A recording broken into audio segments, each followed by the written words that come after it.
Hello steno aspirants, कि आप सब अच्छे से तैयारी कर रहे हैं और लगातार मॉक्स लगा रहे हैं। तो ये वीडियो उन लोगों के लिए है जिनके रीजनिंग में मार्क्स नहीं बढ़ रहे हैं सेक्शनल टाइमर की वजह से, या उन्हें दिक्कत आ रही है। पहले से मार्क्स घट गए हैं या घट रहे हैं, तो उनके लिए वीडियो बेस्ट रहेगा। इसमें कुछ स्ट्रैटेजीज बताएंगे जिसको आप फॉलो करके अपने मार्क्स को रीजनिंग में इंक्रीज कर सकते हैं। तो चलिए देखते हैं। तो सबसे पहले बात आता है कि आपका मार्क्स क्यों नहीं बढ़ रहा है या किस पॉइंट पे काम करने की जरूरत है। तो सबसे पहला बात है कि सेक्शनल टाइमर का जो इंट्रोडक्शन हुआ है, जिसके चलते सभी के जो रीजनिंग में अटेम्प्ट्स है वो घट रहे हैं, मार्क्स भी घट रहे हैं। ऐसा नहीं है कि सब अटेम्प्ट कर ही ले रहे हैं। तो इसमें सेक्शनल टाइमर का बहुत बड़ा रोल हो जाएगा, जिसके कारण आपको प्रैक्टिस करना ही पड़ेगा।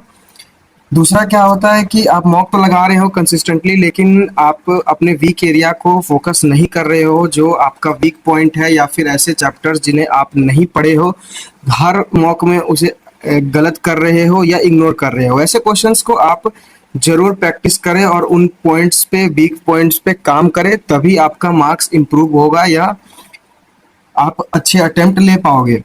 तीसरा है सिली मिस्टेक, क्योंकि सेक्शनल टाइमर का इंट्रोडक्शन हुआ है, तो जिसके कारण आप जल्दी जल्दी क्वेश्चन पढ़ रहे हो या क्वेश्चंस को ओवरव्यू कर रहे हो तो गलत पढ़ दे रहे हो या स्किप कर दे रहे हो, जिसके कारण आप सिली मिस्टेक्स कर दे रहे हो। या तो आप कुछ नंबर गलत पढ़ दे रहे हो, या कुछ ऐसा कुछ जिसमें डायरेक्शन गलत पढ़ दे रहे हो, या ऐसे क्वेश्चंस जिसको आप ओवरव्यू के वन गो में के चक्कर में गलत पढ़ के सिली मिस्टेक्स कर रहे हो। और लास्ट है, इस साल सेक्शनल टाइमर इंट्रोड्यूस हुआ है, इसकी वजह से आप सब रीजनिंग में अगर रिलैक्स्ड है कि वैसे ही पार हो जाएगा जैसे पहले पार हो जाता था रीजनिंग में, तो वैसा नहीं है। इस बार आपको मॉक रीजनिंग के वैसे ही प्रैक्टिस करनी होगी जैसे आप अदर सब्जेक्ट के करते थे, और रीजनिंग में और खासकर ज़्यादा ध्यान देने की जरूरत है, क्योंकि सेक्शनल टाइम में आपको बहुत ज़्यादा प्रैक्टिस की जरूरत पड़ेगी।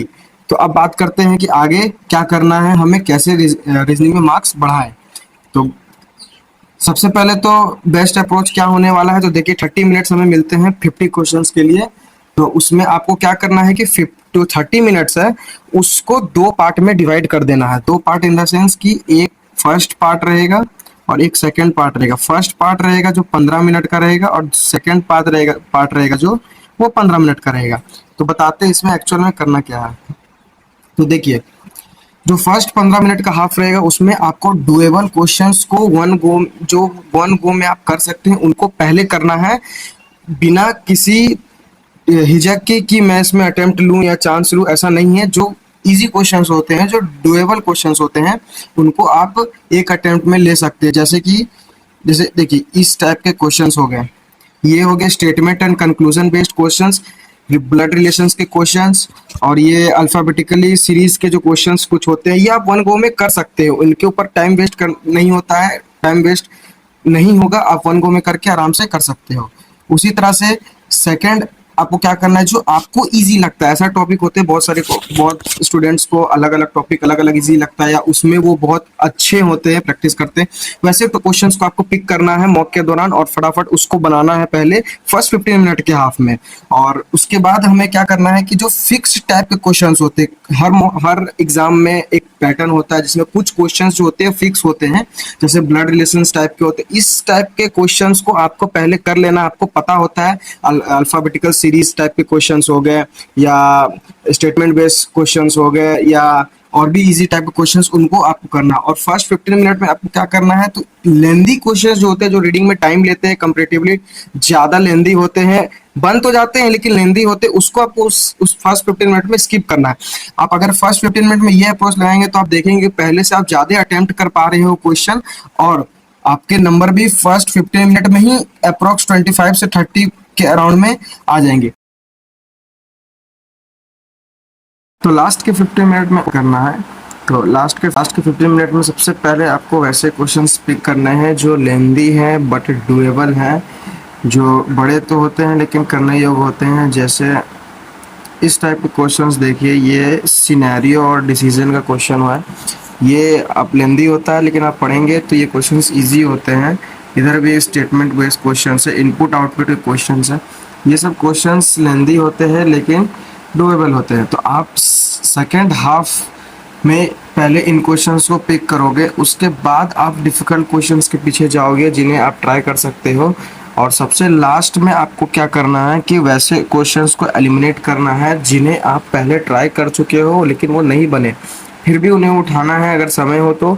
और रीजनिंग में हमेशा भी जब भी रफ वर्क करें तो ऐसे करें कि आप उसको दोबारा यूज़ कर सको, जिससे आपका समय बचेगा। अगर वो क्वेश्चन में गलती हो रही है या नहीं बन रहा है तो रफ वर्क के पास वापस जाएंगे तो आप देखेंगे कि हो सकता है आप सिली मिस्टेक फाइंड कर ले, या क्यों नहीं हो रहा था ये फाइंड कर ले। बहुत चांसेस होते हैं कि सेकेंड अटेम्प्ट में क्वेश्चंस बन जाते हैं, आप आइडिया लगा सकते हैं। और लास्ट में मॉक लगाने के बाद ओवरव्यू करना है, पूरा मॉक का ओवरव्यू करेंगे, एनालिसिस करेंगे, पता चलना चाहिए कि कहाँ अभी भी दिक्कत आ रही है और अभी भी हम क्या कर सकते हैं।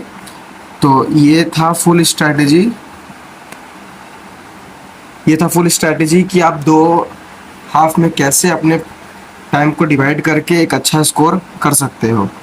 अब बात आती है कि किस टॉपिक, देखिए यहाँ पे कुछ टॉपिक है, ये कुछ टॉपिक्स हैं जिन्हें आप देख सकते हो यहाँ से, और ये हैं नंबर ऑफ क्वेश्चंस की वो कितने बार पूछे गए हैं 2025 के एसएससी एग्जामिनेशन में।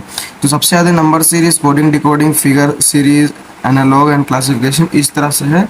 आप इसके अकॉर्डिंग अपना तैयारी कर सकते हैं जो मोस्ट इम्पॉर्टेंट चैप्टर्स है। तो उम्मीद करते हैं कि आपको वीडियो अच्छा लगा होगा और आप इससे इम्प्रूवमेंट करेंगे। तो लाइक करें, सब्सक्राइब करें और थैंक यू।